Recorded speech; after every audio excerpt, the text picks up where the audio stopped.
Alrighty, that was Water Park Radio ad by the Freedom Trail Studio, I think. That's part of the free music that, as I try to finish up my ads, I was told I shouldn't explain what I'm doing. I should just talk. But anyway, so I had to correct manually one of the donation places. So let's see. This is answering your financial questions, number 61 with Coach Steve Money. And I am Coach Steve Money, and I am a Ramsey Solutions certified financial coach. And you can schedule a free financial coaching consultation / assessment with me at calendly.com/coachstevemoney. That is a video conferencing appointment, so you can do that from anywhere in the world. You can email about coaching or anything else on my YouTube channel at coachstevemoney@gmail.com. Channel donations can go to paypal.me/coachstevemoney. And you can add me on the gram at Coach Steve Money. And the YouTube channel is youtube.com/coachstevemoney. Additional options for donations would be Cash App, $Coach Steve Money, and a Walmart gift card to coachstevemoney@gmail.com. All right, and I could not hear earlier when I had the music on. Okay, just wanted to make sure that you could hear that the sound was working. And so, because I don't have a producer doing it all myself, so. All right, so let's get into the show. How about that? So I'm doing this. I decided to change the time for this from Saturday nights to 3 p.m. Central, 4 p.m. Eastern time on the weekends, both Saturday and Sunday, so I could do it more often. And also, what was the other reason? There was another reason. Oh, because it's at Ramsey time. This is when the Ramsey show video comes on during the week, Monday through Friday, at this exact time. And so I thought I would handle the weekends for them, even though they didn't ask me to. I'm doing it anyway. Righty. So, more plugs for me. youtube.com/coachstevemoney. I have there's the answering your financial questions playlist, and again there's 60 previous. Today makes 61. And in the music playlist I have 8 Ramsey adjacent songs in there, so you might want to give those a listen. And I also have the Ramsey Show After Show playlist, and there are 364 episodes of that. I used to be able to do that every day, but then I changed jobs, and so I can't do that every day anymore. And so that's why I wanted to add a second day of this show. So I'm doing it Saturdays and Sundays. Again, 4 p.m. Eastern time, which is when the Ramsey Show comes on during the week. Alrighty, and just a second to talk about the market. I generally just answer questions on this show, but I just wanted to say the S&P 500 yesterday on Friday, the February the 9th, got up to a new high, over 5,000. And the NASDAQ, while not quite at a high, if the futures stay the same, which they're about 1%, so if it ends up going up 1%, on Monday, the NASDAQ will also be at a new high, and that is well within the average. Wrong one. That one, there we go. Which is well within the 5-year time frame for it to get back to a new high. So that's 2021, and this 2024. So that's what, 2.5 years. And so perfectly acceptable with me. And so also, if you wanted to just take a look here, this is for the index people, the people that only do invest in index S&P 500 index funds. You can see over the past 5 years, this the NASDAQ made 114%. in the past 5 years, and the S&P made 81.1%. So you might want to diversify and take the trouble to at least get the NASDAQ index fund instead of just doing S&P. So just saying. And I'll be putting out another video with more information on that and more long-term information. But basically, the last 15 years, over 15 years actually, the NASDAQ has been kicking S&P 500. But S&P 500, I think in the last 15 years, has only been higher 2 or 3 times than the NASDAQ. Otherwise, it's all NASDAQ, and people love the tech, you know?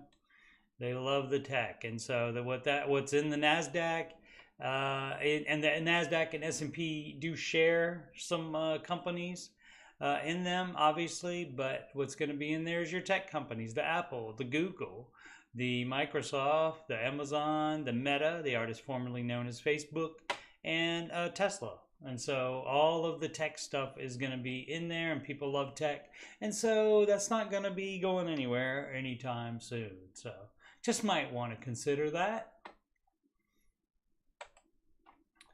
Alrighty. This is the 7 baby steps, and they are in numerical order for your convenience, so you don't get confused. And so this is basically the very tenets of the Ramsey advice. And so just to go over them very quickly, step 1, you save $1,000 for your start emergency fund. Step 2, you pay off all debt except the house using the debt snowball. That is the smallest to largest amount of debt. And step 3, save 3 to 6 months of your personal expenses in a fully funded emergency fund. Now steps 1, 2, and 3, you do one at a time in order. And so you're not saving any more than $1,000 until you get to step 3. So while you're paying off debt, you don't save extra than the $1,000. You put all that extra money to debt so you can be out of debt faster. And then once you're on step 3, that's when you start saving more money, and that's when you save your 3 to 6 months of your personal expenses in an emergency fund. Now steps 4, 5, and 6 you do in order, but all at the same time. You take all of that money that you had been putting into the first 3 steps, and that amount is your snowball. And that amount gets higher with each individual debt you paid off because you're not making that payment anymore. So your debt snowball increases by that amount. It also increases if you take side hustles, or if you get bonuses, that kind of thing, or if you sell stuff. Anything like that can make your snowball bigger. And so then you get to apply that to the next debt or the next step. And so step 4, 5, and 6, again, all at the same time, still in order, but all at the same time. So out of that snowball amount, you would invest 15% of your gross household income into retirement in step 4.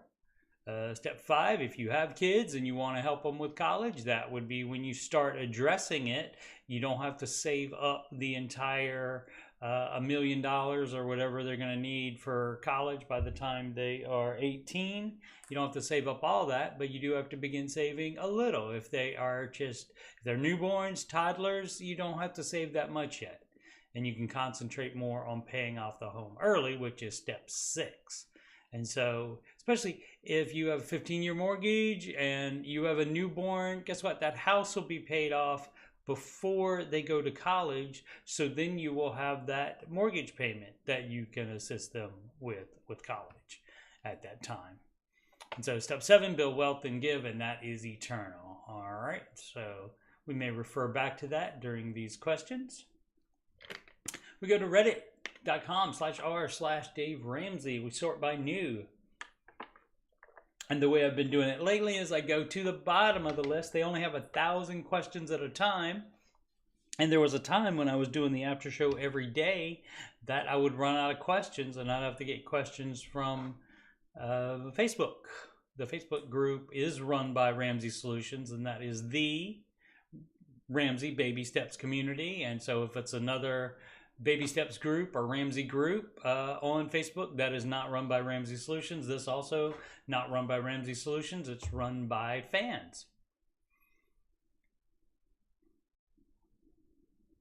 Alrighty, and I just had the idea of, I always use these because this comes up, because people not only ask general finance questions, they also ask questions pertaining to the Ramsey advice specifically.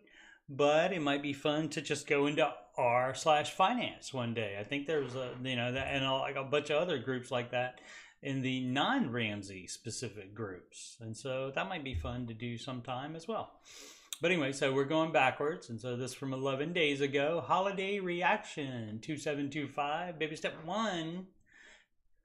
I am a full-time college student studying a STEM field, working 15 hours a week. I am currently on baby step 1, and I'm using plasma donation funds to save for it while I earn enough from my job for summer classes. Okay, wanted to post this to celebrate my first step towards being financially responsible. Okay, that's great. So saving up $1,000, and you can do plasma donation. Obviously, you don't want to do it every day.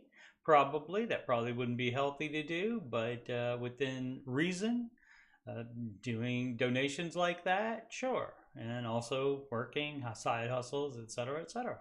So that's great. Salty C, SEE, TSP question. This is the military investment plan.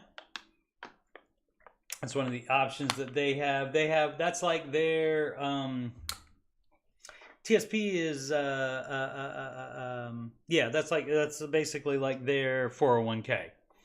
And so wants to know, if I want to invest 15% of my income into retirement, which should be gross income, is it better to do 10% into TSP and to max out a separate Roth IRA every year, or to put all 15% into TSP? Okay, so the Ramsey advice is, first, any match. You don't get the match with the military job. You get a lot of other benefits, but no match. So then you would go to the next step. So it's match, then Roth, because that way you get tax-free growth. And so that is prioritized over a 401k even. So it would also be prioritized over TSP. So you would actually max out the Roth first and then put anything else to get to the 15% into TSP. But probably this person is thinking about it like this because the government would actually pull that money and put it into the TSP pre-tax, and so that would like actually happen first before he would get his own cash, which has been taxed. And then since it's already been taxed, you can put that money into a Roth IRA and get free growth on it. And so that's why he's thinking about it in this order. But and it's basically the same thing, but the idea again is match first, and match is first even over Roth, because match is 100% return on investment. And so that's first, and then second would be Roth for the tax-free growth, because that's better than the tax-free contributions, because your tax-free contributions are going to be about right here. And if you have any considerable time, 20, 30, 40 years in the market, your growth is going to be like way up here. And so do you want to pay taxes on this little amount or all that? That's what I thought. Okay, so yep, you're on the right track there with doing that, since you don't have a Roth option in the TSP. I don't believe they offer a Roth TSP, but you could check on that as well, and then that way you could just put it all in the TSP. And so you're not making less money by having to split up your contributions to 2 different accounts. That's not affecting you. You're not losing money by doing that. Alrighty, TuneSoft 7119. Can I get a budget and financial health check? Yes, you can. Can I get a beat? I am 26 and several years into my career, and I have an emergency fund of $2,000 in my bank. All right, well, if you have debt, you would only have that to $1,000 as per the Ramsey baby steps, which, let's see. Now I can scroll over here. which you find people using your fine phones probably can't see well enough on the screen, but it does show the baby steps here right on the page. And so you would save $1,000 and then pay off debt. It doesn't say, and then save up an extra $1,000. So you would not do that if you want to follow Mr. Ramsey's advice. So let's see, let's move on. A 403B retirement plan, which is at about $16K, okay, and been building it for 18 months, all right. And a Roth IRA, which is at $4K. I've been putting money into it before car loan.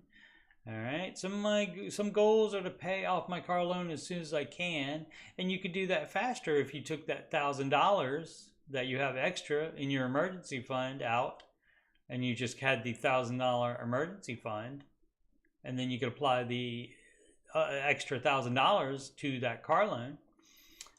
You can do that. Let's see, 24 Subaru Crosstrek. So again, you put 16 down and finance 16K at 6%, totaling about 18K after 6 years. Okay, another thing you could do is sell that new car.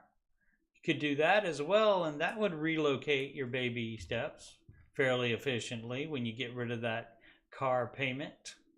So that would probably be advised instead of keeping the vehicle. I have about 15K left on the loan, okay? After that, I'm wanting to build up a down payment for a house. Below is my budget income. Okay, so basically, though, you're doing it wrong, as I like to say here. And so the way to do it correctly would be, right here, right next to it, the baby steps would be the correct way to do it. And so that's only $1,000 while you're paying off debt.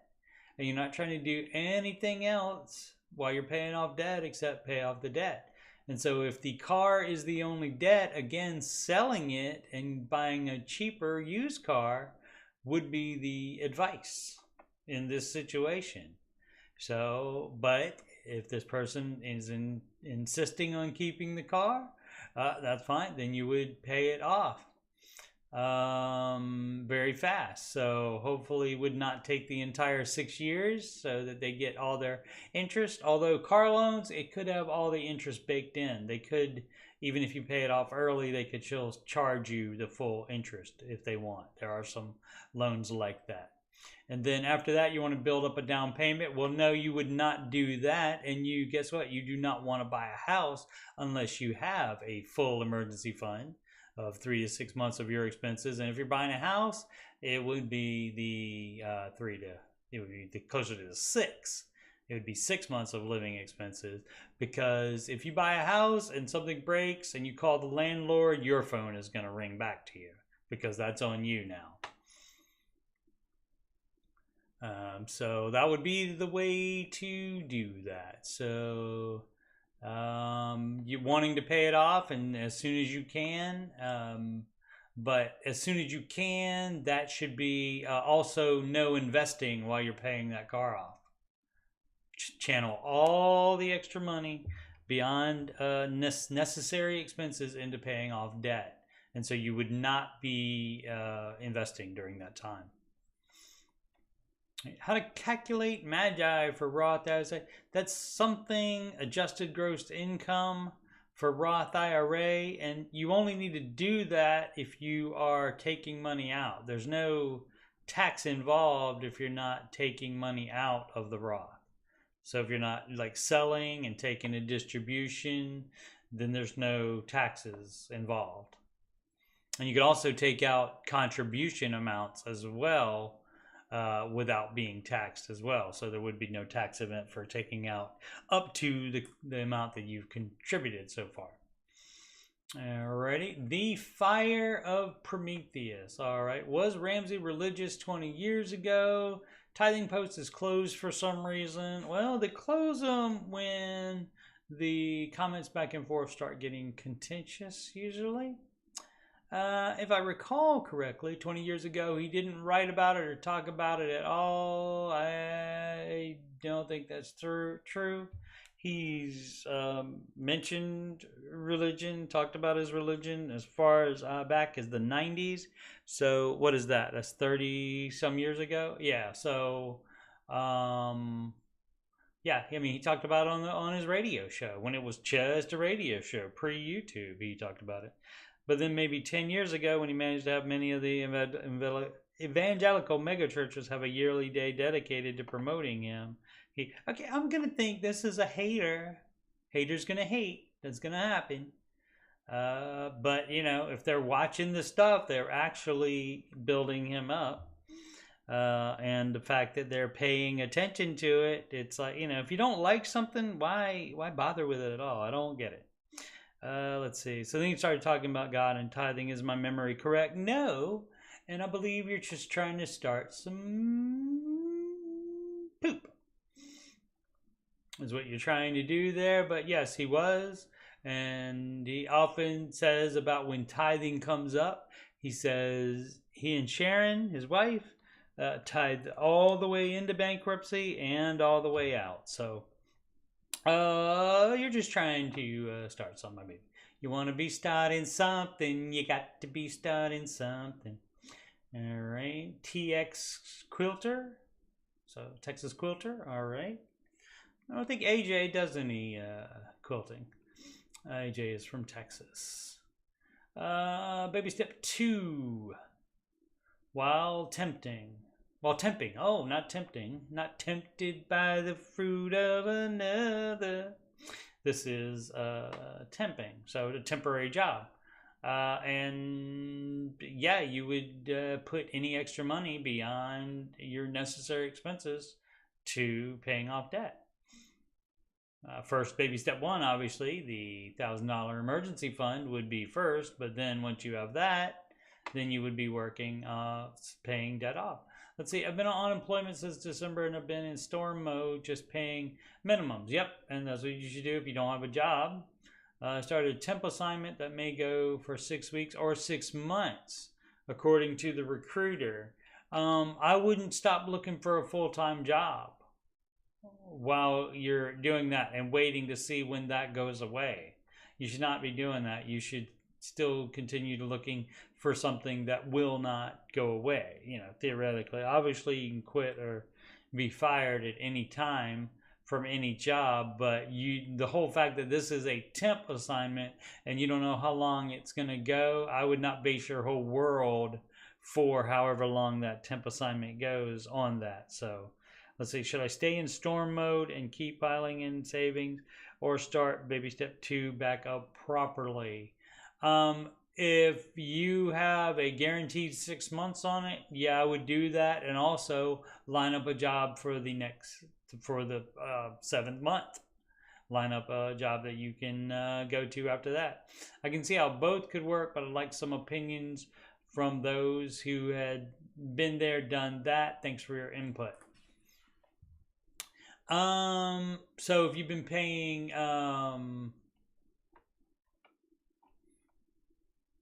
I went to the full post. So if we go back, there we go. So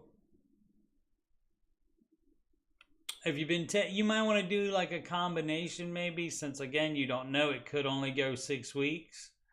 You might want to keep what you've saved already in storm mode. And then let's see, so December, so, oh, you're starting, so you haven't done it yet. So you're not, you maybe haven't saved up much yet. I would maybe do a half and half thing. But again, your priority should be on finding a full-time job immediately. Particular Fluffy 840, help with the Ramsey investment calculator. Hi everyone, might be a dumb question, but I keep playing with the Ramsey investment calculator to see how much I need to put away to retirement at a certain amount. What I don't understand is if that amount includes SSI, it'll be Social Security. Also, I live in California. You should move to America instead. Or if I would still get money from SSI in the state of California on top of the investment amount. What extra money does state of California give you? I don't know. I don't know what that would be. If they give you, they give extra for retired people, just because it's California. I mean, nothing would surprise me about California. So let's say thanks in advance for the help. I'm just really trying to learn. No, it doesn't include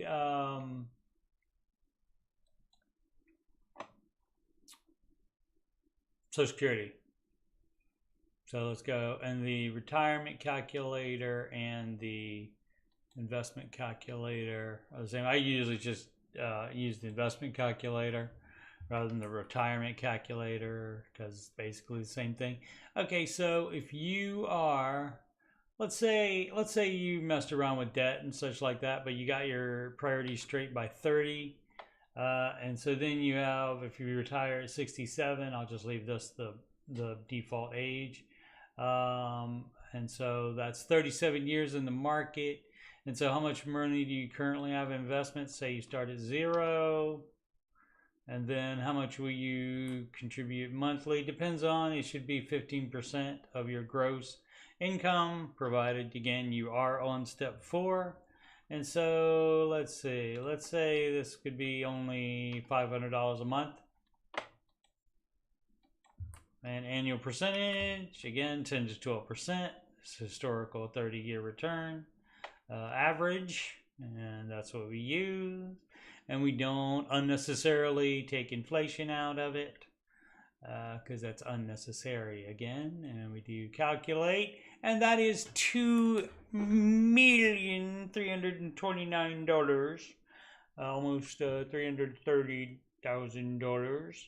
And you see we have the initial balance. The contributions are $222,000, and the growth is $2,107,914. And as you can see, the orange is the year, but it just has contributions and growth of your investment. It does not include what you get from Social Security if you get it by the time you retire. And so it also, for fun, it shows you what you could save. If you add an extra $100 to that, or if you didn't go to the Starbucks and spend $6 on a coffee every day, or if you gave up weekly restaurant visits, that's $200 a month. So I guess they're freaking $50 a week for restaurants. And then this shows you how much you could give. But yeah, this does not include Social Security. So Social Security, in this case, again, if you get it, would be gravy on the biscuit. All right, is Dave's advice on buying a house outdated? Nope. It's perfect. People don't want it. People want it to be outdated. They want it to be not relevant so that they can buy too much house. So it doesn't matter if the houses have gotten more expensive. The problem is still you. The expensive house is not the problem. The problem is you and your amount that you make and the state that you choose to live in. Because you can always move to an area, even you can move in the same state, you can move to an area where there are cheaper houses, where the cost of living is lower. So let's see, I've heard multiple people say that Dave's advice on saving at least a 20% down payment for a 15-year fixed loan that takes a quarter of your take-home pay is outdated advice based on today's housing market. How would it be outdated advice if that's based on a percentage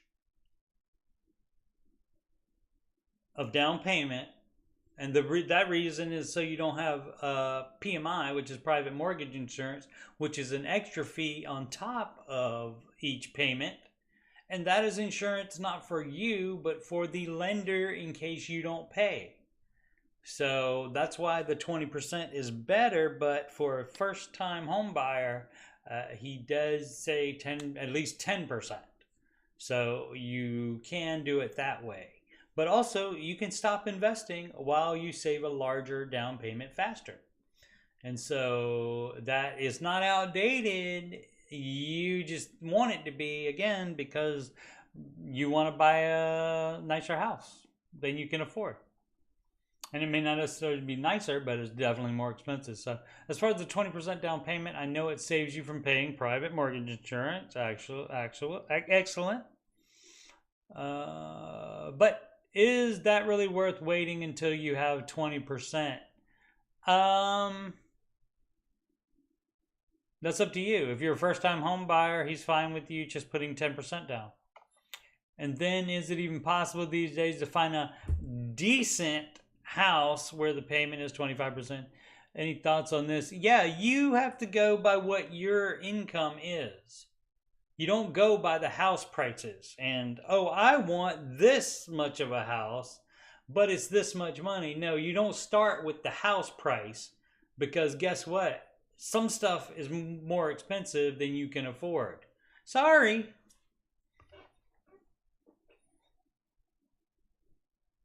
So you go by your income and what you can afford on the income, so you don't buy too much house.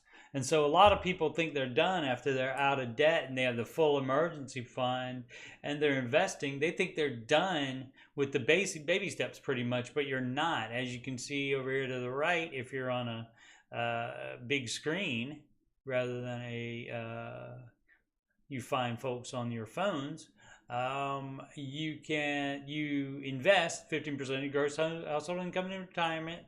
And you also have to save for your kids' college, and you pay off that house early. And now by buying too much house and being house poor, that does not let you do all of that at the same time. And so you are actually delaying it by trying to buy too much house. And so that's my thoughts on this. And of course, they're the Ramsey thoughts, and people don't agree with it. But the beauty of it is you don't have to take Mr. Ramsey's advice. You can do whatever you want to, and you can think his advice is outdated, and you can go ahead and buy too much house, and good luck to you.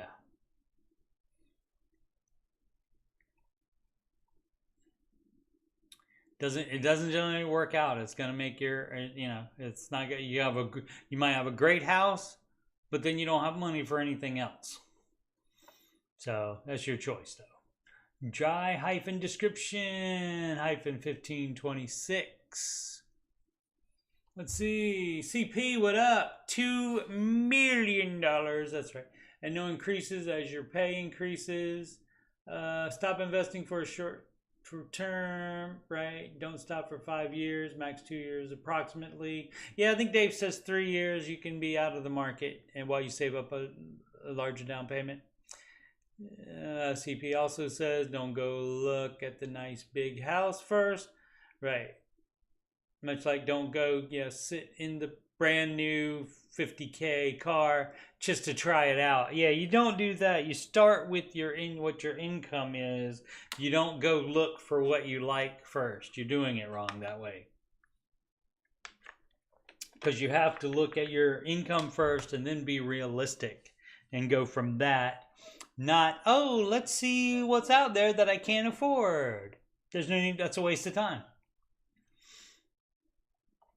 Oh, I didn't even do this question. I got distracted by my pal CP. CP did my branding. So if you like my branding, you can get in touch with him. And I will put his link in the chat. Designed by Pittman at gmail.com. And so so if you're on a screen where you can see my branding, it's right here in the in YouTube banner, and the circular CSM with the dollar sign through the S, very clever. And on the screen itself, you would see where it says Coach circular trademark thing or branding thing on the lower right corner that says Coach Steve Money and has dollar bills upon it.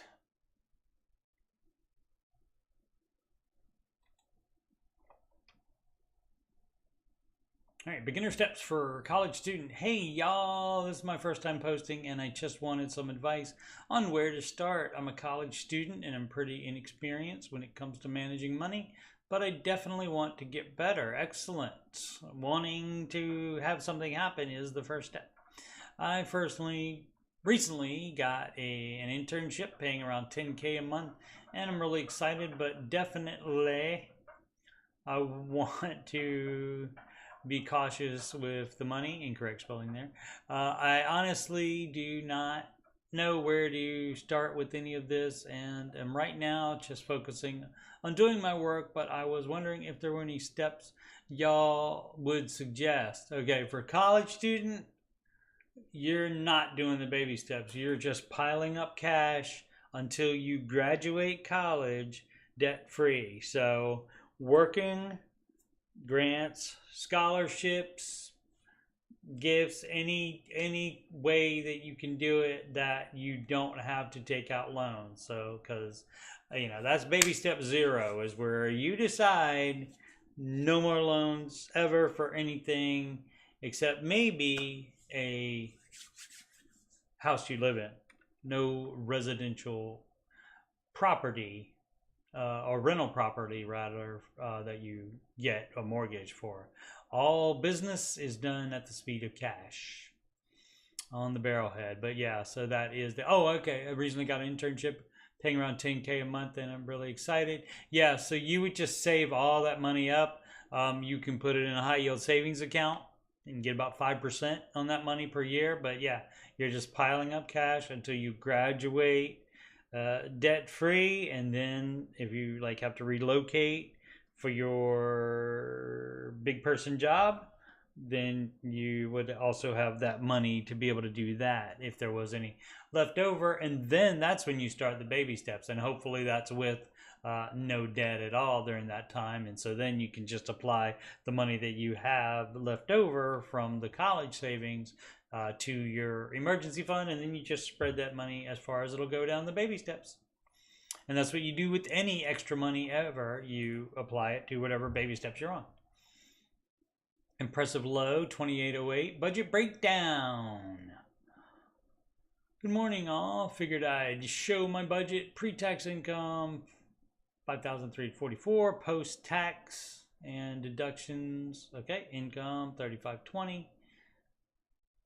Miscellaneous income, $600. Okay, car payment. So, all right. Was it a thing? Okay, so just wanted to share the breakdown. All right, that's great. Total debt, $382,000 mortgage and medical. All right, and so that's $600 car payments for 2 vehicles. And the mortgage is only $751 a month. That is crazy. That is crazy. So I'm probably selling both of those cars and moving down to beater cars while you do that. It doesn't say how many people in the house, but $991 in groceries a month. Even if you add cleaning supplies and stuff like that, that seems, I don't know, if it's 2, if it's maybe 1 child as well, maybe. But I would see if you could get that down. The full coverage insurance, Dave does recommend the full coverage insurance. Let's see, the amounts are after it, right? No, the amounts are before it. $991 grocery, $400 for $413 streaming. All right, I think we have found the problem. The streaming is saying, no, that can't be right. He must have switched it up to put it afterwards. So sorry about the incorrect Price is Right losing horn there. So he did put it first, right? Right here is first. There it's first, $3,520 miscellaneous income, $600 car payment, there it's first, $751 mortgage, there it's first, $991 groceries, there it's first, $400 full coverage insurance. He must have, maybe he changed somewhere in there. Oh, no, I saw it incorrectly. This is my bad, completely. My bad. Okay. So, okay, I get so the pre-tax income is that, and then the post-tax and deductions income is 35.20. Okay. Government do take a bite, don't she? Okay, so streaming $2.59. That's approved for streaming. Gas 200. Internet 91, that's up there, but some places you don't have any options, and you're stuck with low speed for high amount of dollars. Debt payments, consolidated and not consolidated. Consolidation doesn't really help most of the time. It's even the legitimate companies, they charge you money for stuff you could do yourself. I mean, you're just giving them money so you don't have to worry about it, and that's not approved for baby step 2. Debt payments 552. So the car payments for the vehicles are 751. Oh, so the mortgage is 9. And they want, so for $400 groceries, if it's 2 people there, that's awesome. If it's I mean, that's not really even bad at $100 a week. That's not bad. You could still try to see if you could cut any of this stuff. Credit cards, $100. So I mean, why is that separated out of the debt payments? I mean, that could be part of the debt payments as well, and then broken down. So very, very haphazard here as far as the listing of it. But, 382 on 5. So gross would be times 12. That's going to be about what, 70, maybe 75,000 a year. And 382 is a lot. So yeah, I'm maybe selling the newer car in this case at least, and maybe both of them to try to get that under control there a little bit, because that is a lot of debt. But it's including the house, and he didn't give the breakdown of the house, unfortunately, how much that was, just the payments. Alrighty. Oh, CP, thanking me for the shout out. You are so very welcome, sir. Thank you for the fine branding. Steve, you comment on the messages you answer with a link to your video to try and bring over a few of the posters to your channel. Do I comment on what messages? On here? Because I never know what video it would be to send them. Like if they had a question about the baby steps, I do have a short now where I describe the baby steps for 1 minute. So like something like that. Yeah, I could keep that handy. That's a good idea, CP.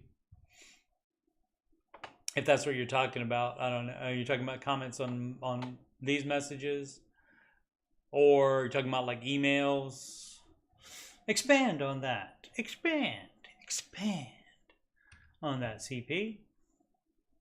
Jordan King 88 this is Dave's Fun SmartVestor advice. Has anyone actually called the SmartVestor guys that Dave recommends? Yes, some people have. Wondering a few of the actual funds or indexes they recommend. Thanks for the help. Yeah, a lot of people want to be told exactly what to invest in. They don't want to do the work themselves and find it themselves. And that's fine, but then that's why you would go to an investing professional. And so I'm sure some of these 11 people have recommended funds, I'm sure. Mostly indexes. Dave does not do indexes except for saving for a purchase. He puts all his real estate money into index funds, into S&P 500 index fund, and then waits for a deal, and then that's when he takes it out. So, but to use the market for a savings account like that, you do have to have the 5-year window, which we talked about at the beginning, and we said the S&P 500, both the S&P 500 and the NASDAQ index are both likely going to be both back at the previous high 2.5 years. from the previous high after the I still haven't looked. I've been meaning to look to see what it's called. It's the recession crash, although the White House trying to change the definition of what a recession is from the long-standing one of just where 2 consecutive quarters of where the gross domestic product is lower. And they're trying to change the definition of it. So we had one a long time ago, even before the market started going down again. And it's not that bad. It's a mini crash. Let me show you what it looks like here for the S&P. So let's go back to 5 years. So it's this part here where here's the pandy crash. You can always see this right here. But you can see it came back very, let's see, from February to November. So that's 2 to about August. So that's February, 2 month, 2. So that's 6 months. 6 months and it's back up to where the previous high was. Now this time it got up to 4766 on December 31st, 2021. And it was back at that level about December 15th. So again, and the NASDAQ, again, having made more in that time, also because it did drop more though. So, but you keep buying while it's on sale, and that's how you get the money. Let's take a real look at the NASDAQ very quickly here. Again, pandy crash. And again, you can see how high up here. November 19th, 2021. And then, you know, it took some time, but again, faster than 5 years. And so probably, again, if the futures amount, which is about at 1% right now, if the futures for Monday holds up and the NASDAQ does go up 1%, then they'll have it'll be right at the new high, if not higher, for the NASDAQ as well. So all you index people that love the S&P 500 index people, don't sleep on the NASDAQ. Take a look at the NASDAQ. It's got all the tech companies in it. People love tech. And the NASDAQ has beaten the S&P 500 for like all but 3 of the last 15 years. And I will show that evidence on an upcoming video. That's not wanting to do that one. Where is it? It's right there. So yeah, but people want to know what funds to do. I didn't ask people what funds to do. I checked out the internet, and guess what? You can learn anything on the internet about every single mutual fund. Every single detail about every single mutual fund is on the Google. So all you have to do is put in some time and research, and then you'll be able to see with your own eyes that, oh, this fund is better than that fund.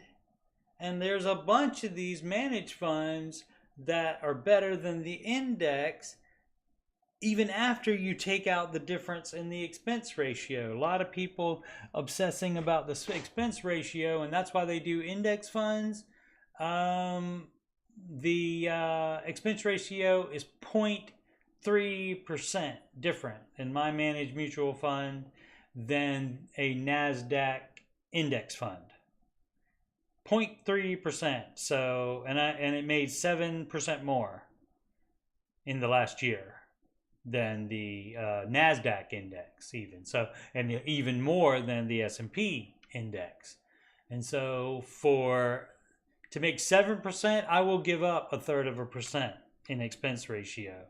So, you know, all these people talking about, oh, the math, where the Ramsey stuff is mostly behavior based. You're talking about math. Do that math where you can figure out where it's more money overall for such a little bit of research. It does not take that much time. It's worth every second you have to put into it in order to understand it. Let's see. ECP bounce maybe didn't answer my question. Or maybe I got it right. Where I was thinking, but I don't know what comments he's talking about. I wouldn't have I guess it could get a list of shows that address or like specific videos. Start keeping a list of the ones, and that way I could put put it in the chat if somebody asks about the chat, or if there's a, like this one right here, what mutual funds does investing in that outperforms the S&P 500. I could put a link to that video that I haven't done yet, but that we'll be doing. I do have the research for it already done, but I just haven't recorded the video yet, and then put that on there. And that is a great idea, CP. Homestead _ sensible. As of today, we are debt free with the exception of our mortgage. We have paid off 65% of our mortgage in 7 months. That is fabulous. House was completed in June of 2023. That same month, we sold our old house and applied the proceeds toward the new home loan. Last week, we took most of our savings and paid it towards mortgage principal. Great. We then, hopefully, while still keeping a 6 months emergency fund, I hope, we then recast the remaining balance over the 29 years on the note. This cut our monthly payment by 55%. That probably adds to your interest, though. But if it doesn't matter, if you can pay it off lickety split, then it may be a lot of times people do like all this stuff and it doesn't end up saving them money where they think it saves them money by lowering the monthly payment. It actually costs them more money in the longer run by more interest. Let's see, we have a solid every dollar budget and been tracking it for 4 months. It's very tight, but we are results focused. No restaurants, no impulse buying, no spending unless it addresses a specific need.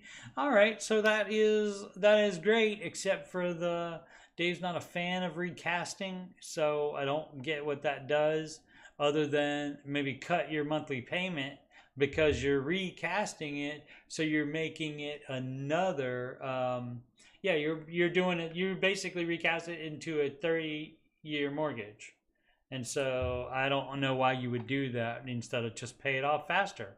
You paid off 65% of it in 7 months. So if the recasting allows you to say you did that in some way, I don't know what it would, what that would do. That doesn't pay.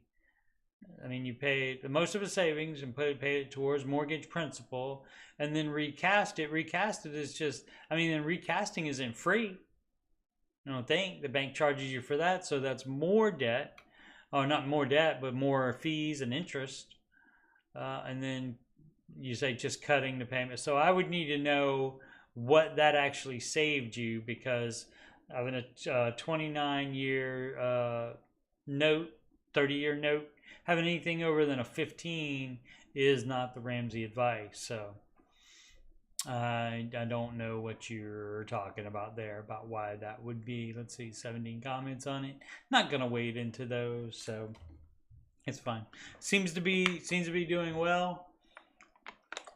Again, you wouldn't put emergency fund money onto the mortgage just to pay it off faster. You would not do that.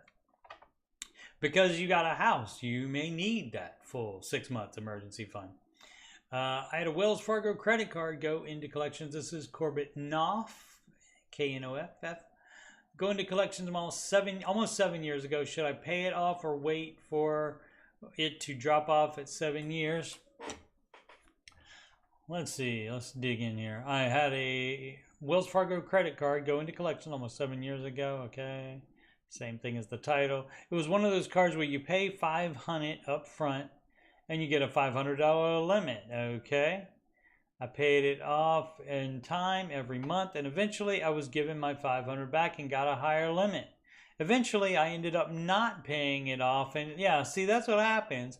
Oh, I'm going to pay it off every month. I'm going to pay it off every month. And that's what everybody thinks. And then guess what? Eventually, I ended up not paying it off and not saying anything else about it.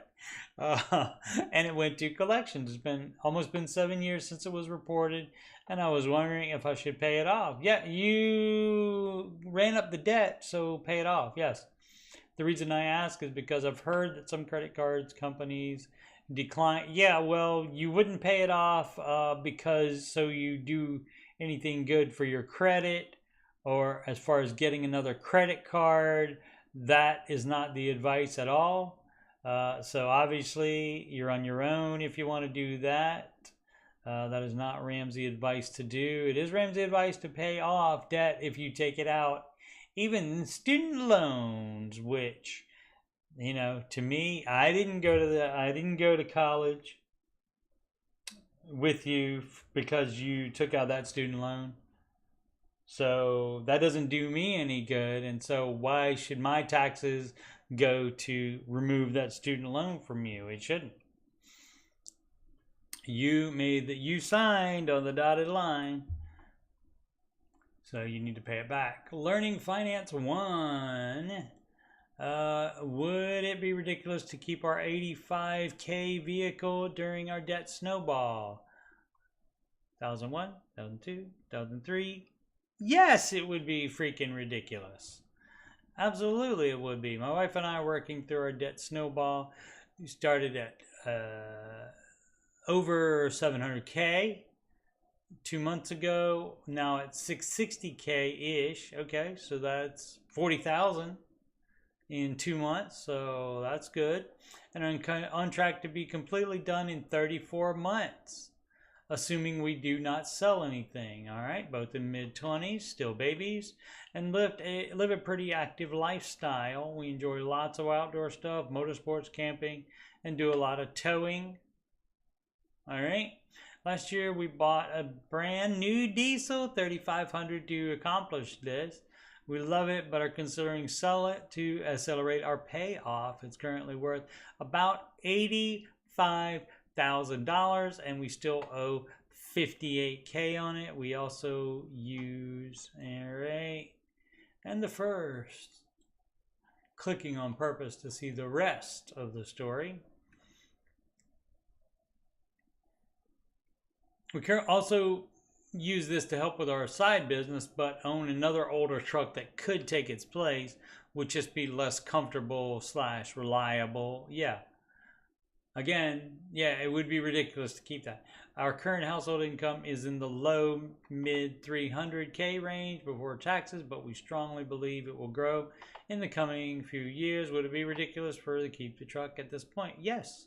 We really want to keep it, but also understand sacrifices are sometimes necessary. That's right.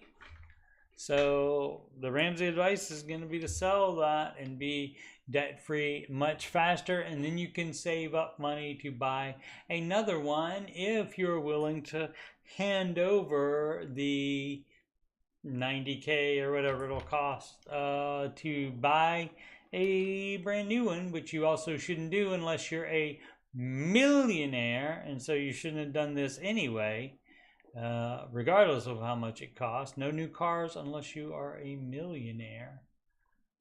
So yeah, I'm selling that today. I mean, it's not, you know, not as crazy because you make 300K a year, but pay it off, do the stuff right, get the full emergency fund, and start investing.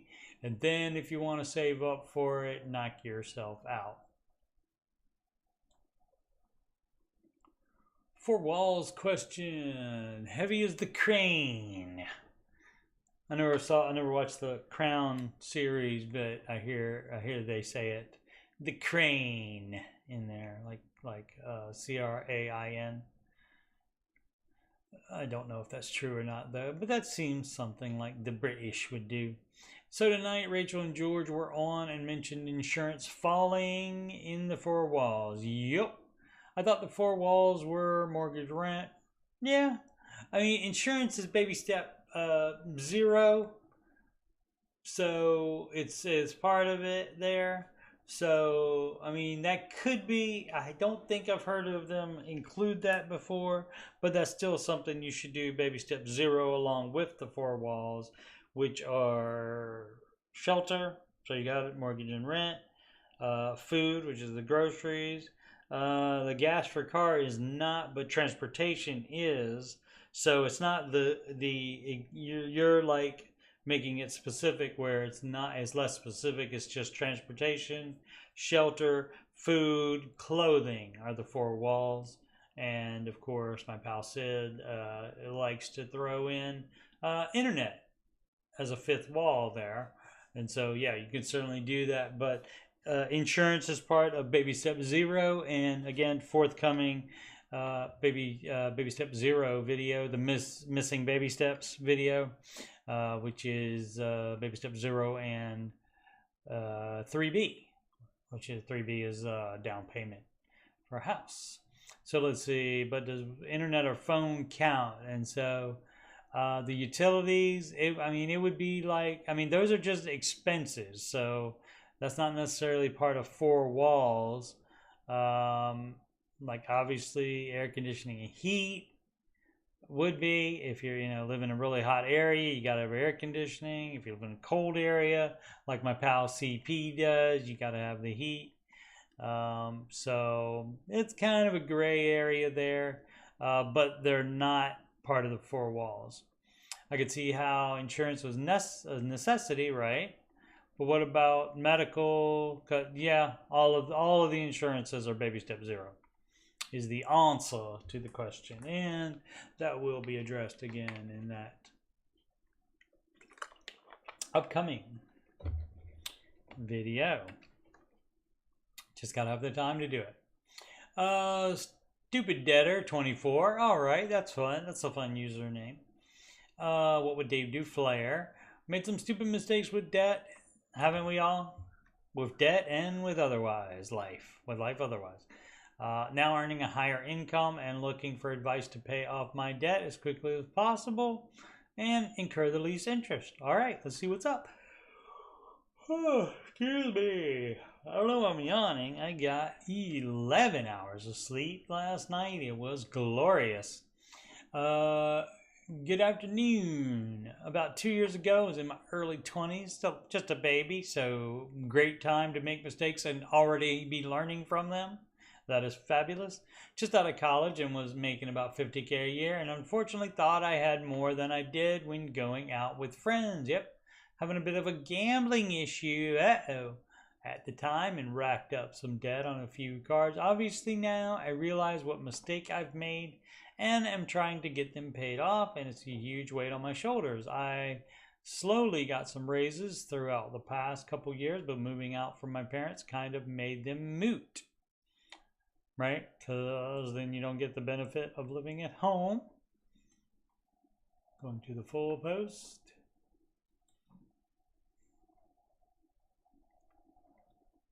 I recently got a significantly higher paying job, excellent, which should be a huge help, but the interest is killing me. Like my loneliness is killing me, and I. American Express, 11,000. Other cards, 10,000. Personal loans, 6,000. Student loans, $17,000. Current credit score, I don't care about. Theoretically should go up to whatever on, we don't care about credit score. I was able to put 5,000 towards the cards this month. Okay, am I correct in paying the minimums on the, you pay the smallest to largest, not the largest interest. So if you want to do math, you can do math. That's not the Ramsey advice. Ramsey advice is to get rid of each individual one as fast as you can, and that's smallest to largest is the way to do that. And that, for the average human, that makes them more motivated to get rid of all of them. As for my income, necessary liabilities, rent, electric, water, vehicle, okay, that's all right. I don't know if that, my liability, I guess. Insurance, gas, maintenance, $300. Weekly income, $1,500 net. Okay.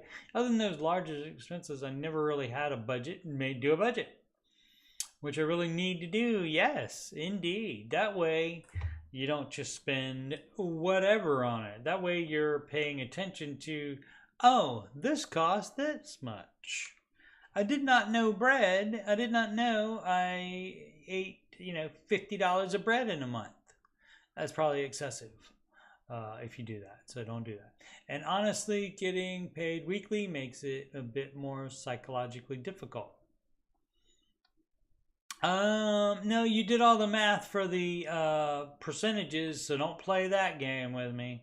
If you can do the math with the percentages, you can do the math with just whole numbers. So that's what you make in about 4 weeks. So if you want to make it exact, you can make it exact by adding percentages in there. But like as in how many day, because it's not each month doesn't have the same number of days in it, so it can be a little bit different like that. But let's see, I've been cutting back on going out, well, which is the major social activity at your age. Yep. I mean, you can go out all you want to. It's just paying for something is what you don't do. You can go out and not pay for stuff. So don't do stuff you got to pay for. You can go out and hang out with friends all you want to. I mean, and then, maybe you put a little bit for, you can have a pop, as we say in the Midwest, and some fries, something like that, I mean, that's fine to do every so often. Would it be feasible to continue this? If I've set up a proper budget for that, yeah, you are the one in control of your budget. And then once you set the budget, then the budget's in control of you. I'd say the biggest problem for me is stupid little transactions that add up, such as a drink at the gas station. Yeah, you don't get a drink at the gas station. So what you do is you buy off-brand drinks, find one you like that doesn't cost as much as the name brand. Shout out Big K, that's the Kroger brand of drink. You buy that as a 2-liter, and then you can put it from the 2-liter into a smaller, like a 20-ounce bottle, and then you can take that with you wherever you're going. I take one to work every day to have with my lunch. And so I do that rather than overpaying for it in the machine we have at the work, or getting takeout. Or a bite to eat for lunch. Yeah.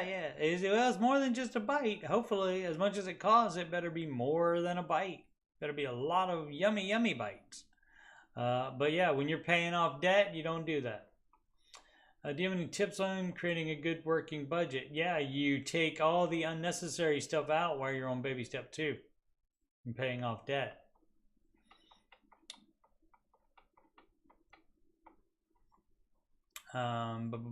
Is there anything I should be doing differently? Yeah, I talked about it.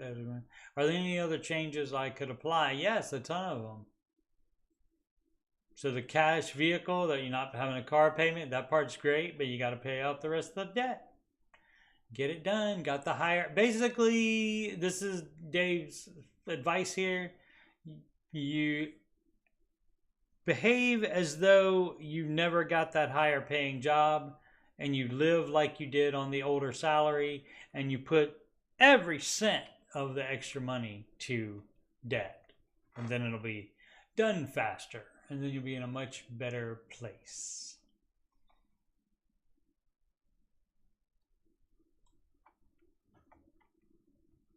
But we've all done stupid mistakes with debt, so that's not a problem. You just got to fix it.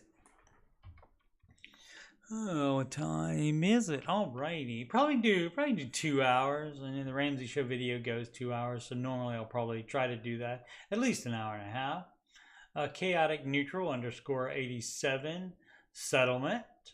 I'm party to a settlement that may see me receive a large sum over the next few years. Okay, excuse me. I expect I'll be past baby step 2 by then, with only my wife's student loan remaining at this point. No, okay, so you're paying that off, and so that'll be paid off by then, okay? I may even be past baby step 3, okay, by the time we receive the settlement.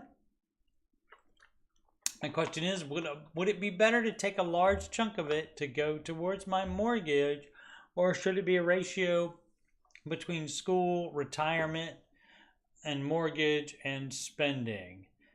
It would be to whatever baby step you're on at the time. So if you're on 4, 5, and 6, if you needed to cash flow current school, that would be first before retirement or paying off mortgage. You do your cash flow stuff first. And so, especially for something like school, so you're not doing student loans, so you would do that if you're still in school. So the cash flow stuff first, and then between retirement and mortgage and spending. So, I mean, you can budget a little bit of it to have fun with, because that would mean you're in step 4, 5, and 6, so you can do a vacation or something like that. Excuse me. But you should be in order tackling it as the stuff you got to cash flow, the school, so you have that paid for. And that doesn't have to necessarily be all the rest of your schooling, depending on how long it takes, how much more you have to go. That wouldn't necessarily be you have to save all of it out of that settlement for that, but maybe just like for the next semester or two, you would use that money to help cash flow it. And then you could do your 15% at least into retirement of your gross income. Put that in there, get the 15, and you wouldn't go over the 15 until the mortgage was gone. And so that's how you would do that. It's you follow again, just like I said before I even know something like this was going to come up. Any extra money you have, you just apply to the baby steps, with the exception of you have a big cash flow thing called school that you have to do. So you would address that before putting the money away into retirement.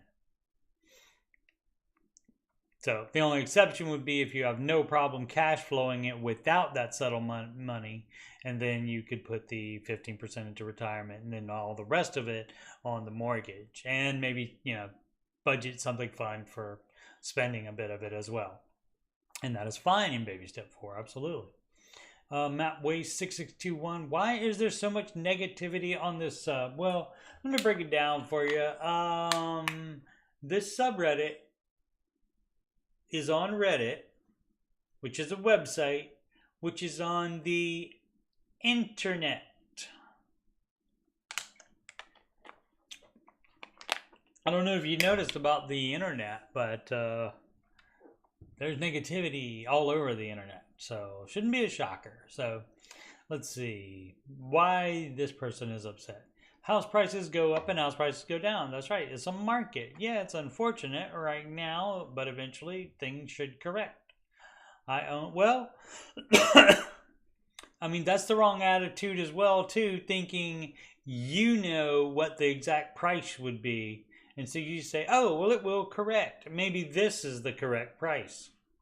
So you don't get to say what the correct price is. So talking about things are correct, you can say eventually things will go lower because apparently I'm assuming you think the prices are too high. So you could say eventually things should go lower, and that's fine. But saying it should correct, that's not true, because you don't get to say just because you think it's higher than it should be. That doesn't mean that it's correcting. So I don't like that term. Just say go lower. I owned a house pre-financial crisis. Great. Took me 10 years for the value to go back up to my purchase price. Detroit, yep. Well, the state up north will do it to you. But eventually I sold for a profit. This isn't a post to S on anyone, but keep chugging. Things will get better. Okay. Well, that's a way to bring it home without having any negativity to it. Good job. But yeah, it's the internet. You're going to have that. You just got to expect it. Routine. Pace 6428. App is the name of the title. Hello, I just downloaded the app. I'm assuming they mean every dollar budgeting app. Upgraded to have everything unlocked and paid for the yearly subscription. I don't know if I'm doing my budget right, because when I click on view budget, nothing populates. I have no idea. I used every dollar for just a short time and just the free version, and didn't like it. Went back to my spreadsheet. So I have no help on that, unfortunately. Hopefully the one comment was able to help them. I am not a bot 0. All right. What would Dave Ramsey do is the name of the post, the title. Yearly household income, 200K. Debt, donut, excellent. Yearly contribution, 401K, 13%. Why isn't it 15? Mortgage debt, 160. Personal stocks, 20K. Dave would not do that. Personal savings, 30K. If you're single, that's probably fine. Well, but you have mortgage though, so I would do 6 months of expenses. Maybe that is for this person. Age 30, still a baby. What would Dave Ramsey do? Should I tackle mortgage or increase retirement and stock investment? No single stocks. He doesn't do the single stocks. So you ask what would Dave Ramsey do? He would sell the single stocks and put that money towards the mortgage. So let's look at the baby steps again. So baby step 4, invest 15% of your gross household income into retirement. It does not say, but you can invest more if you want. No, you have to be on step 7 before you can invest more than 15%. So you ask what Dave Ramsey would do, you can look at Dave Ramsey's baby steps for an easy answer to that question, always. And that is what Dave Ramsey would do. So yeah, again, the no single stocks. But once you're on step 7 and you have the mortgage paid off, and you're investing at least 15%, you can save extra cash if you want to. You can invest more than the 15% if you want to, but the requirement for that is you're on step 7 and you're not there yet.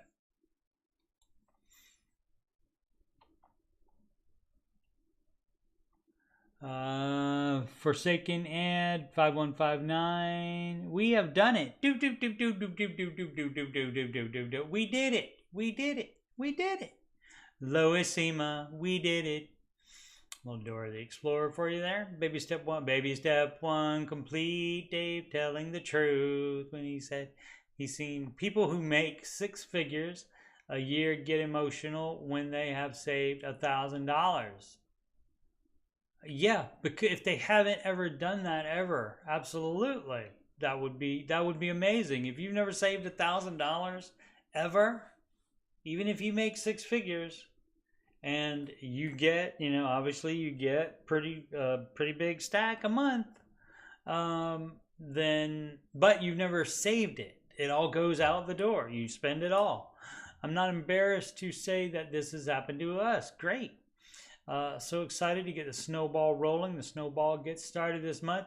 Same month we have finished baby step 1. Excellent. And that, of course, is the $1,000 emergency fund. So again, and this happens all the time. 6 figures a year, and they never had $1,000 in savings. That does absolutely happen. And so that's why you can't just say, oh, they make 6 figures a year.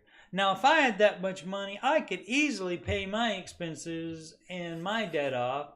But again, I keep saying this over and over again, they have more expenses than you do. They have more debt than you do because they make more money than you do. And the lifestyle creep does happen. So if you look at it on a percentage, if you find out what percentage of debt to income ratio you have, and if they have the same one, then they are no better off than you. Now, when they do become better off than you, immediately is when they decide to do the baby steps because they have such a big shovel, they can get rid of it at a faster rate than you can. And so, sorry about that. Life is not fair. Make more money. Officer KC, budget app.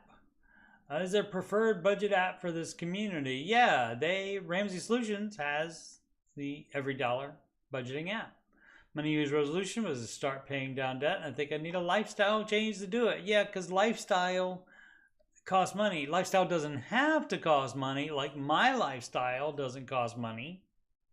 But some people's lifestyle, which if your lifestyle is going out every night, or even if it's something as simple as going to Starbucks every day, for a drink. That costs money. My lifestyle doesn't cost any money. I wanted to see if there was an app suggested by the community. Yeah, every dollar. Try that. If you don't like that, you can do spreadsheets like I do. Help me keep track of everything. I've done spreadsheets on my laptop or even my phone. Yeah, because I'm going to do Google Sheets. I can access it on computer or my phone. So it's awesome. But I don't think those are really as convenient as I would like. Okay, well, I don't know if it's on your phone. How could it? Maybe he's not meaning convenient. Maybe he's meaning like what it can do for you automatically without you putting much work in. Spreadsheets, you do have to create every formula yourself. I mean, you can copy them and paste them, but you do have to do it. What percentage of your income goes to child support? That is what you agree to with the other person, or what the judge says you have to do. So it's not a percentage of income. There's no amount of that. I don't think there's a percentage that they use in court either. I don't think they say, well, you make this much money, you have to pay this much money. I don't think they use that. I don't know exactly how that works, but it's either the amount you can just avoid court and just agree to the amount, and then that does go through the government, that agreement, and it is on file, and so they have it, and so you do get in trouble if you do not pay it after you have agreed to that amount. Boom, boom, boom. Admiral Share 1193. Baby Step 2 Flare. Not Flare, Baby Step 2 title here. Hi everyone. Just started listening to Dave a few months ago with my wife. We are mid-20s and make around $70,000 to $80,000 a year. We have, oh good, not $100,000, so maybe people can relate to them. We have around 21K worth of debt, student loans, all right, currently, and have paid off about 3K in 2 months, maybe. I'm a professional basketball player in the minor leagues. Don't make much money yet, right? Hopefully one day. Keep balling, yo. And my signing bonus out of college was 20K, 16 after taxes. Government do take a bite, don't you? And I personally invested a few thousand and I'm sitting at 12K in the bank right now. My question is, do I empty that singing bonus? I should get a singing bonus. I'm the one that's singing all the time. Not you. You're just playing basketball. He means signing bonus. And attack the student debt with all of it? Yes. Sorry if this is a dumb question. Like I said, fairly new here. Thanks. Yeah, so you invested a few thousand. So if that's in a retirement account, you would not pull that. If it's just in a brokerage account, you would pull that.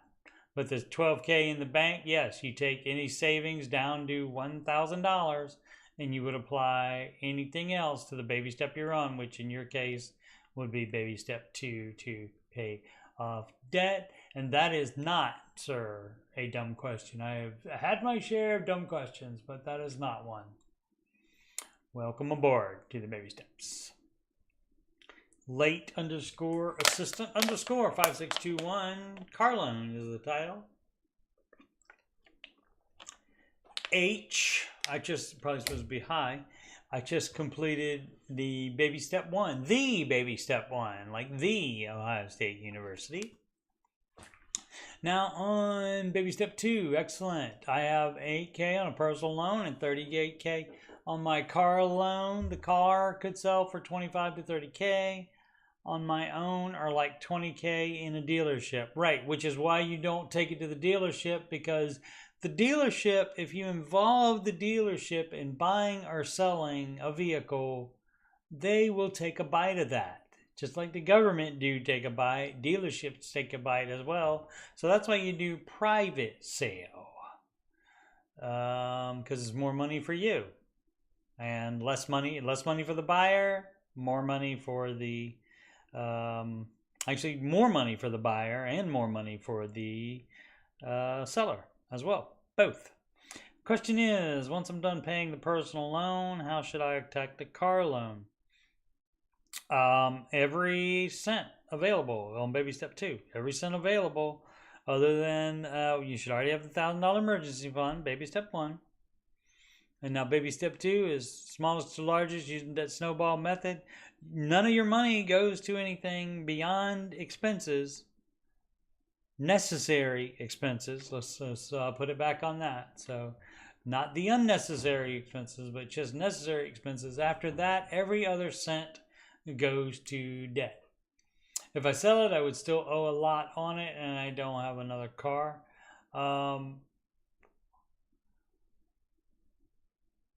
Doesn't say, oh, 38K, so like 8K down. Okay, so yeah, so you would have to get enough of a loan to pay the difference, and plus get you a $2,000 or $3,000 car. So, but you are looking at, so say you can get 30K, and of course this gets worse as it goes down if you can only get 25K on it.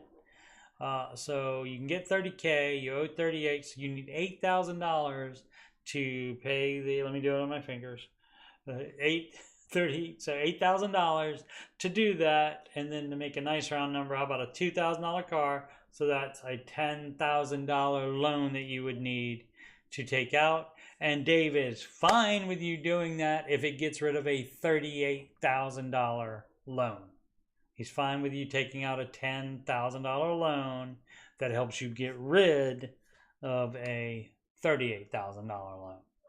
So, because that immediately puts you in a better position. And so, let's see, I don't have another car. Right, so you'd have to buy a very, very cheap car and probably borrow the money for that unless you can save up for that. Would it be better to keep it and just pay it as fast as possible? Making $75K a year, that is just over half of your annual income. And so, you know, and then you take taxes out of your 75K. So, yeah, so I'm selling it. I'm selling it because I'll make it much easier for you. You know, and then what I would tell people in this condition, if you really like the car and want to keep it, then you have to go in the budget and sacrifice some other stuff to make up for it. So there's going to be some sacrifice. So it's your choice whether you want it to be on a car or not, or if you want to stretch this debt paying thing out for way longer than it should take. Late assistant 5621 just had a question by that person. Budget breakdown again. We already did that one.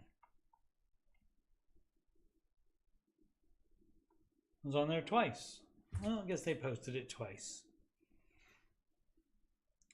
401k millionaire with no E on the end. Hi all, how long did it really take you to become a millionaire in 401k? Dave Ramsey says 12 years of investing 15% into retirement each year. Does this sound right? Well, let's see. Let's see, 12 years. Well, see, it's 15% of your income. So if you make $200 a month, that's not going to work. Probably, unless you can put it all in there. Let's see how much it takes. How about that? Let's play with the investing calculator once more. So let's just go with the 30 to the 67. Well, let's just use that example. So we put $500 a month, and so into retirement. Okay, and they've got the age starting at age 30, so retiring at 67. And we're saying it's just in the S&P 500, which usually be in managed funds that make more than 10% average a year, but we'll just go with the 10%, and that's the low end of the 10 to 12% that the average is. And so this is longer than 12 years. So 2053 is the $1 million year with doing just 500. So this is more than that. This is what, 2024 to 2053. And so the idea, though, is that you can, if you don't have any debt, this can be more, and you pay off the house, and this can be more than that. So as you can see, it's definitely worth doing, because by retirement age, you have the $2,329,000. Let's see here. Let's go from 30 to 42 and see how much you have to put in to make. Oh, here's the problem. Here's the problem. I'll tell you, I did not mean to hit print screen. We want to do 42. There we go. All right, so I'm going to do this, and I'm going to show you the problem. What this person is not thinking about. What did I do? None investment, 30 to 42. Oh, calculate. Why does it still have all that on there? Oh, okay, I see. Because there's not going to be a $1 million year, because we're not there yet. Okay, so as you can see, in just 12 years, that's not a lot there. So, but the problem is this person is leaving out anything else the person owns, like a house. So the amount of your house would be part of your net worth. So this person could also have a $500,000 house that's paid off by this time, or close. So if he bought one like at 25, then that would be paid off by the time he's 42. And so that could be, you know, 3,000, 400,000, 300,000, excuse me, 400,000 or $500,000. We don't know, but the amount of the house and anything else you own, cars, etc., all that is included in your net worth. So your question is not answerable, because we don't know all of those things, but we can figure out how much it takes to become a millionaire.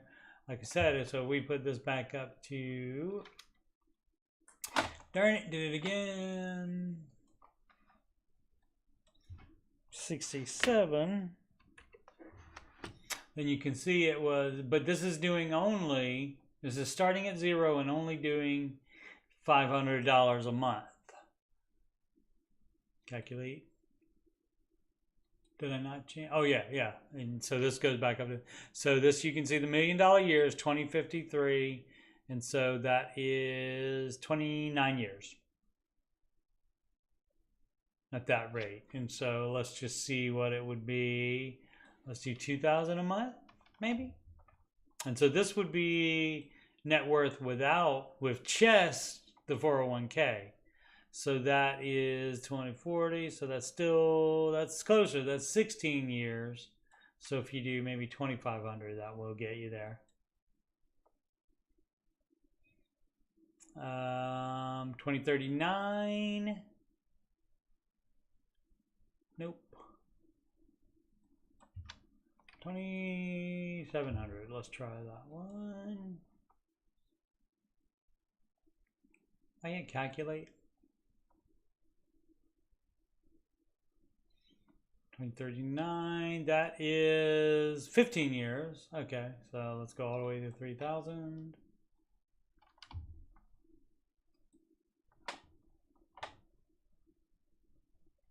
That is 2038, so that is 14 years. Okay, so we're probably gonna have to do $4,000 a month. So you see, you can do lower amount while also putting in your mortgage payment to paying your mortgage out, because that is increasing your equity in the house, and that is part of it. So that is 12 years right there, 2036, and so you would have to be doing $4,000 a month. Now that's starting with 0 net worth. That's starting with 0 net worth. And then chest that $4,000, and then chest the investment account counts. So that's the dealio on that, though. Say 401k millionaire. So yeah, so just the $1 million, but you're a millionaire includes the value of your house, the cars, anything else you have that is worth any money can do that. So it depends on how much you're putting into it. And so when Dave talks about you being a millionaire, he's not saying that you have $1 million in your 401k in 12 years. Now you can, but again, as we found out, you'd have to be doing what, over $3,000 a month into investing to get to $1 million in 12 years. So, but again, what Dave is talking about is your net worth, not the amount of money that you have in your 401k. 401k is an asset, car is an asset, house is an asset. All assets are counted in together, and then you subtract your debt liabilities to get your net worth. And what's great on the Ramsey plan is you don't have to do that because you don't have any debt or negative that you have to subtract. So that makes the math a lot easier.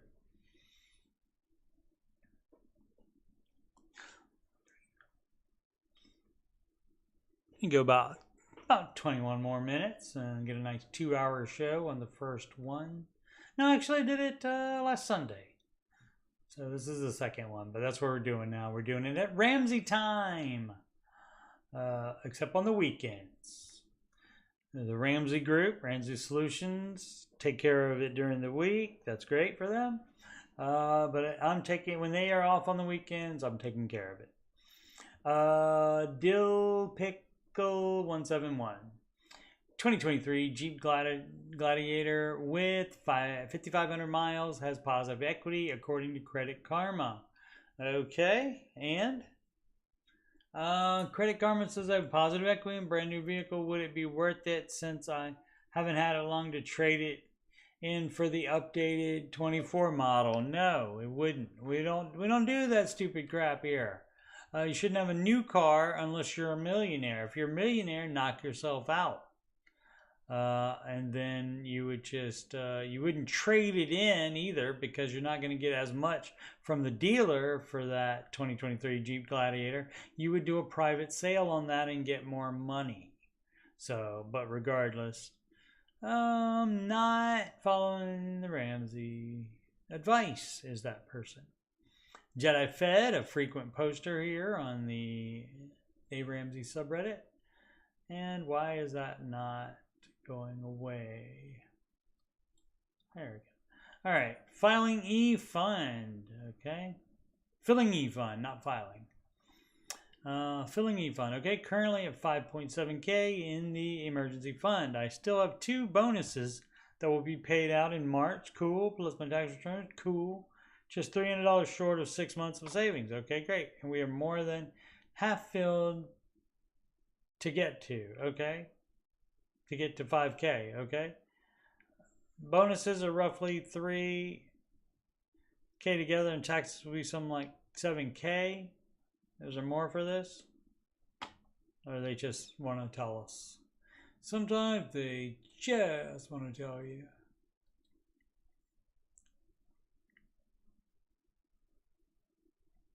Bonuses are roughly 3K together, and taxes will be something like 7K. Okay, great. Good job. I don't see a question in there, but go. That's where any extra money, bonuses, would go to whatever baby step you're on, and you're on baby step 3, full emergency funds. So that's exactly what you should be doing. Dyscalculia, anyone? Money issues due to number issues. Hey all, I've read Dave Ramsey's money book and listened to his podcast.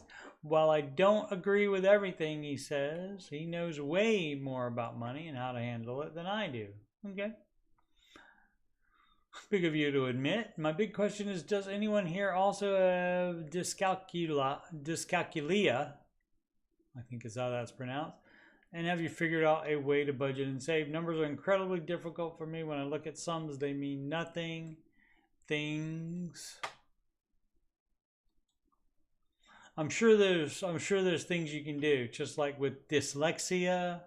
They can train your brain to be able to look at it and understand it. And so I'm sure there's something that they can do for this as well. Numbers may be a slightly different story because you're not just putting it into the right order. You're also having to do math in your head with that as well. So numbers are incredibly difficult for me when I look at something. Things get flipped upside down a lot when I'm looking at numbers on a paper, on a screen. And unfortunately, there's a lot of research or help. Really? Okay. That's been focused more on dyslexia. Yes, that's probably true. Any suggestions or comments, greatly appreciated. I cannot help you with that. I definitely Google it. See if there's any help in your area for that. Put in the dyscalculia and into the Google and the name of your city and see if there's any particular things for it. Otherwise, just search for cures or help or something like that. But basically, what has to happen is the same thing. And so, like I said, it's a little bit different issue. Because it's not just, you're just trying to read the word, understand the word, and that's it. But with money, you have to look at the numbers and then also do other things with the numbers as well. So that does sound like that is would be incredibly frustrating, especially if you're trying to do better with money. That would be incredibly frustrating. Has anyone sold their home and used the equity to buy a home in cash to leapfrog some of the steps? Please tell me more about it. How do you feel? So that would be basically if you can buy a whole house for using the equity in your current house. That means either you have a really expensive house and you move down in house. And you have enough equity to pay for it all, like a house that you still owe money on, or not. But so if you would go down in house to a cheaper house, then you would have the cash for everything above that, what your new house cost. Let's see, maybe I should add anyone with super low interest rate do this. Oh, okay. So they just want to find out so they're thinking about doing that now. Okay, and so that means if they have a super low interest rate, that means they are still paying on it, but that gets rid of your mortgage payment if you do that. And so that's not necessarily the idea. If you have too much house, selling it and going down to a lower house. So if you have enough equity to buy a house you can live in, then you can sell one house and move down an house and go to the other. You'll still be on baby step 2 if you're paying off other debts, but you can do that, and that would free up that mortgage payment every month. And so that certainly is advised, but you're not really leapfrogging some of the steps because you're going backwards unless you can buy a cheaper house and also pay off all your debts and have your full emergency fund, and then you have leapfrog baby step 2 and 3 because your equity paid that off. And so this is acceptable. What would not be acceptable is you taking out a loan, a home equity line of credit, to tap the equity to pay off debt. That is not advised at all. Never tap the equity in the house until you sell it, and that's when you get that equity amount back. So yeah, so that is definitely, and this is definitely, if it's even if the current home is within Dave's advice for buying a house, you can still do this if you have that much equity. You just move down to in-house to one you can afford, or one that can be completely paid off, and then you don't have that mortgage payment, and then you have that mortgage payment available to pay off debt. Or if you have a lot of equity, again, you may be able to buy a new house and then apply the rest of it to baby step 2, and maybe even to step 3. And then you're on 4 and 5. You wouldn't be on step 6 because that's paid off. And so then you would just have to do baby steps 4 and 5 if applicable. Step 4, you should definitely be doing. But you shouldn't be investing now when you have other debts. So for this person, very interesting question. Just the way they phrase it about leapfrogging the steps. You're not actually, because you never left baby step 2 if you're on baby step 2, even if you're paying, buying a house in cash. That you're not really leapfrogging it that way. You're just moving down in the house. Thoughts on a video disputing Ramsey? These happen all the time because he's a well-known figure, and I mean, I even get views due to Dave Ramsey being a well-known figure. So, but people also do the because controversy and that stuff and negativity also they get the clicks. That's why there's only bad news on the news, is because that's what gets the clicks. That's what keeps the eyeballs on it. And so, these do happen. There's a ton of them. Absolutely. Came across this today. They seem to make some compelling points, but I don't know if they really have a handle on Dave teaching. Well, they don't want to, for one thing. They say they're real estate investors, though, which is different than my W2 world. Well, most real estate investors do that with debt. And Dave did as well until it bit him in the behind. And then he was like, not doing that anymore. And so now he does everything on a cash basis. Don't do this. Don't do this if you want to grow wealth, okay? Oh, is that the name of the video? Alrighty. So no need to check that out, but basically they're probably saying do debt leverage. So which is that's the most common thing, I would think, that their advice would be different than Dave's on, but Dave is no risk. And so a lot of people bring out the calculators and show you all the numbers, but there's no risk button on the calculator. So, and Dave is anti-risk for you. So, if you want to do debt leverage, it's a free country. You get to do debt leverage if you would like. Let's see. 5-month move to high yield savings account, or MMF. Was that a money market fund? Money market mutual fund. Okay.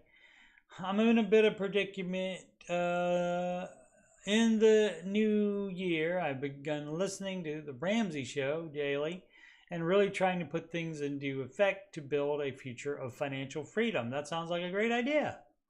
I currently have my 3 to 6 month emergency fund, $20K, in a low yield savings account, and I've been looking to move this to a high yield savings account, a money market mutual fund. Okay, so the thing with that is your emergency fund has to be completely liquid. So if you put that in a high yield savings account or money market mutual fund, which I don't think you can do on the money market mutual fund, but you can on a high yield savings account. On some of them, read the fine print always.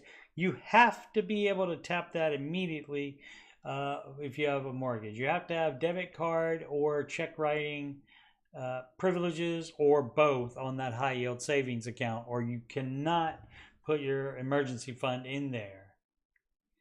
And the reason is because your emergency is not going to wait 1 to 3 days while you wait for that transfer of 1 to 3 days. So that has to be completely liquid. However, the predicament is in 5 months I will be moving to Chicago to Nashville and will likely need to purchase a car. Is it worth moving my monies around multiple times over the next 5 months only to spend?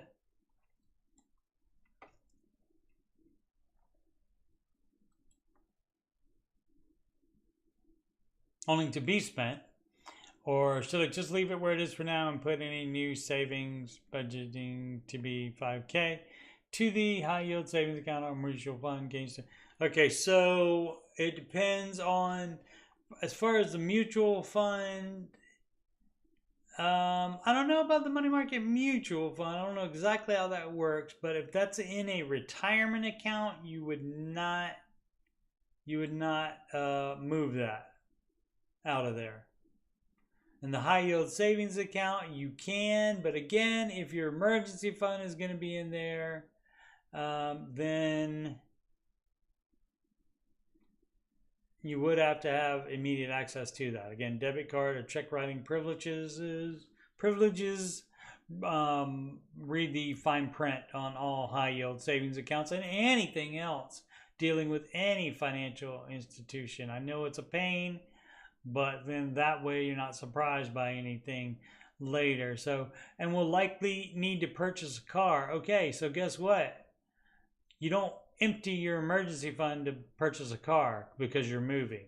You got 5 months, so you would stop putting money in that, and you would save up cash to buy a new car. New to you. Should be used unless you're a millionaire. Chicago to Nashville, and yeah, so you would just save up for it. So yeah, so no need to even consider that because you're not pulling the money out of the emergency fund anyway. And if the high yield savings account is in an online bank, you don't have to move it at all. If it's at a local bank, you would, which probably a high yield savings account is not gonna be, you would want to move it to your new city. Or the Ramsey crew tell me exactly that your emergency fund has to be liquid, and also that the emergency fund is not to buy a car that you know about 5 months in advance. That's what the Ramsey crew would tell you. Heavy is the crane again. Somebody else, or this person did a previous question that I answered earlier, and I forget what that one was about. Credit counseling. Hey, so I just tallied up all the interest of our debts, and it is $1,040 to interest we pay monthly, and that is a lot. That is excessive. Debt is bad, okay?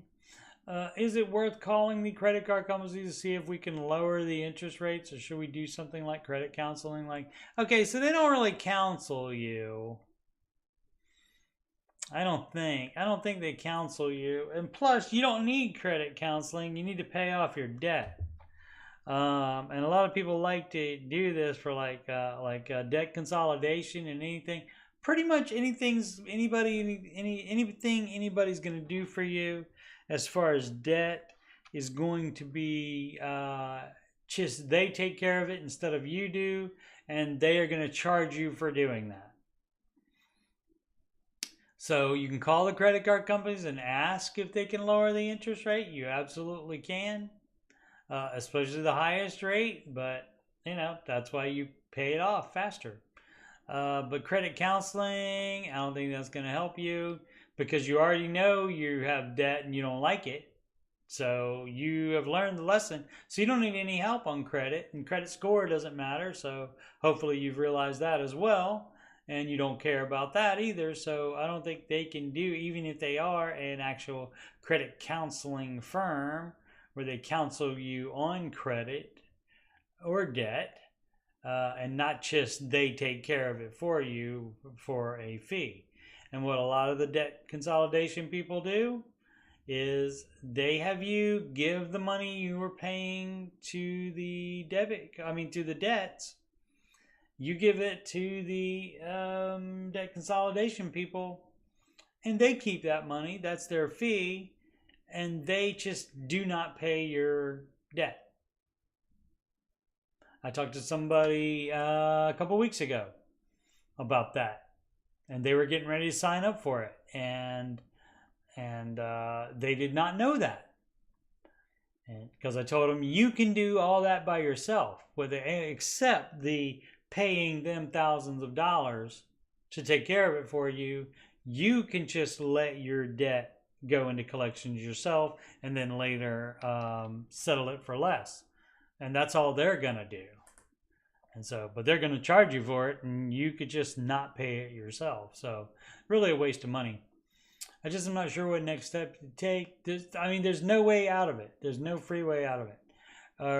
Outside of paying minimums and throwing extra at the smallest balance. Yep, that's the baby step. That's baby step 2.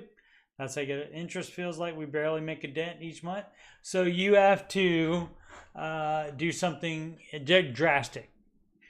Drastic results require drastic action. And that could be if you have 1 or 2 expensive cars you're paying on, sell both of them, move down in cars. Get really cheap beater cars, go down to 1 car if you can, selling both of them. And then that will get rid of some of that interest. And so sell some of the dumb stuff you bought with some of the credit cards.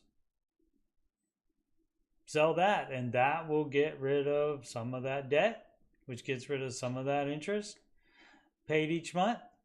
And so, yeah, you work more, spend less, cut the budget to the bone, and sell stuff that you bought with the dumb credit cards, and sell anything else that you have laying around that you don't use regularly, but that's worth a couple bucks. Sell it, sell it, sell it. And so that's better than having somebody else handle it for you, because they're not really handling it. They're just charging you thousands of dollars to do something you could do yourself, which is good. And that's gonna, speaking of credit counseling, that's gonna destroy your credit score. But again, we don't care about that. Curious temperature 1, 459. All right, we'll go a little bit over. The Ramsey show video goes a little over, so we'll do that too. Should paying off mortgage insurance be included in baby step 2? Paying off mortgage insurance. My wife and I are looking to buy a new house by Christmas. $22K in debt. You look to buy a new house after you're in debt, after you're out of debt, and have a full emergency fund is when you look to it. You don't do it and say, we're going to do it by Christmas. Just make sure so to do that by Christmas, you would have to pay off that $22K in debt. $2.5K left on mortgage insurance.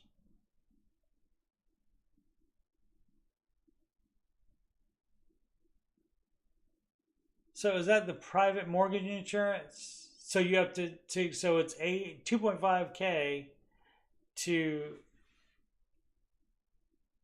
so you have a house now that you're paying on, and you're paying PMI, private mortgage insurance.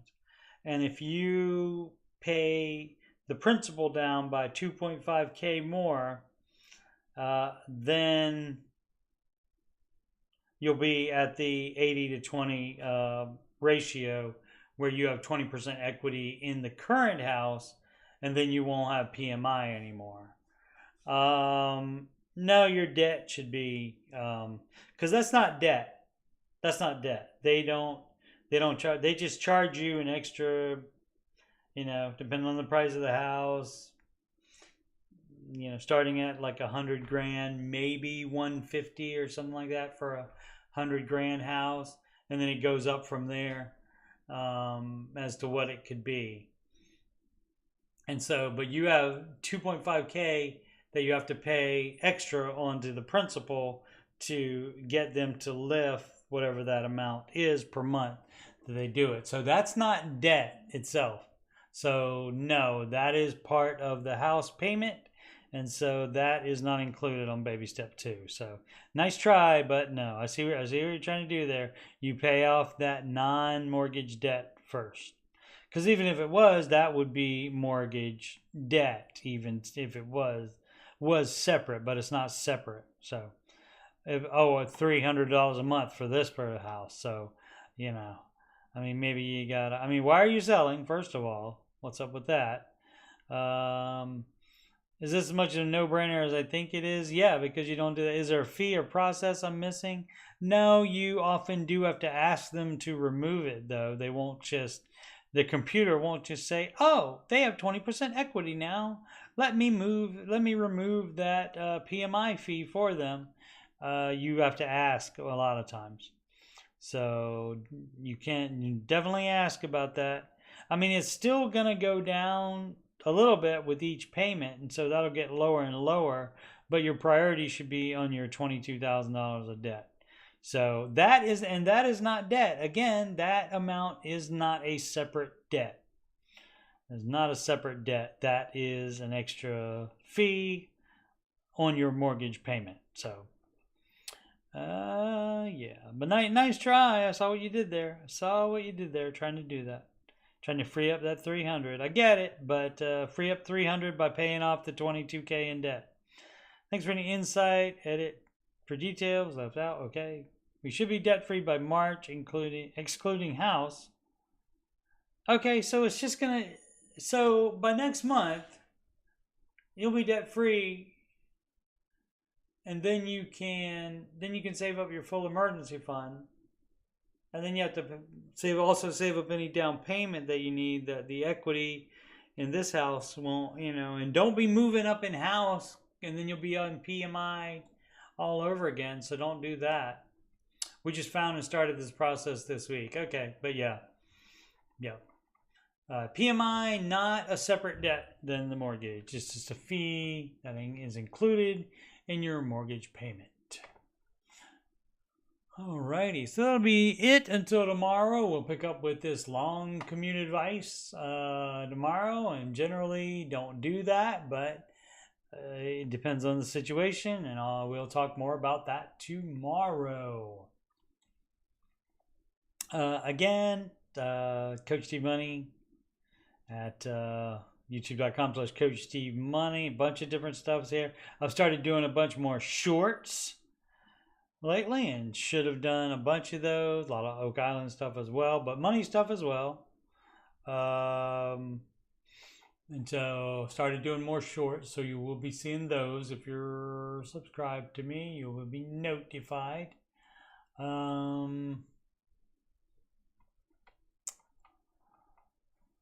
And of course, Oak Island is the biggest amount of not the biggest amount of content, but definitely gets the most views and watch time.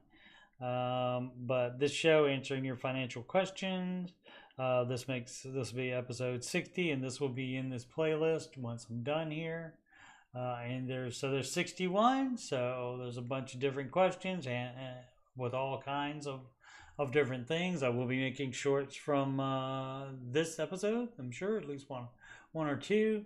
You can listen to my 8 Ramsey adjacent songs that I've sung and still sing on the after show, and of course the Ramsey Show after show, which I used to do daily until I moved and got a different job in which I work during the Ramsey Show and right after it, so I cannot do that anymore. I only do it on my days off, and those days off coming up are on the 13th. It's Fat Tuesday, Mardi Gras, this coming Tuesday, and on, Monday the 19th. So those two are the next two Ramsey Show after shows. And I also answer questions like this, but I also do a bunch of other stuff, like singing and talking much more about the market and other financial news stories and things like that.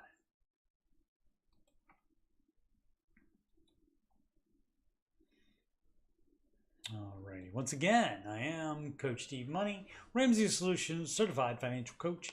And if you've got money problems, or you just want to make sure you're on the right track, you can schedule a free financial coaching consultation / assessment with me at calendly.com/coachstevemoney. It is a video conferencing appointment, so you can do that from anywhere in the world. You can email me about coaching or anything else on my YouTube channel, coachstevemoney@gmail.com. Be glad to hear from you. Donations, paypal.me/coachstevemoney. Alternatives for donations, if you don't want to sign up for the PayPal, you can do Cash App is $Coach Steve Money, and you can send a Walmart gift card to coachstevemoney@gmail.com. And you can add me on the gram at Coach Steve Money. And of course, again, the YouTube channel is youtube.com/coachstevemoney. Thank you so much for watching. I will see you every Saturday and Sunday at 4 p.m. Eastern Time for answering your financial questions with Coach Steve Money. Thank you so much for watching. Please subscribe, like, and comment.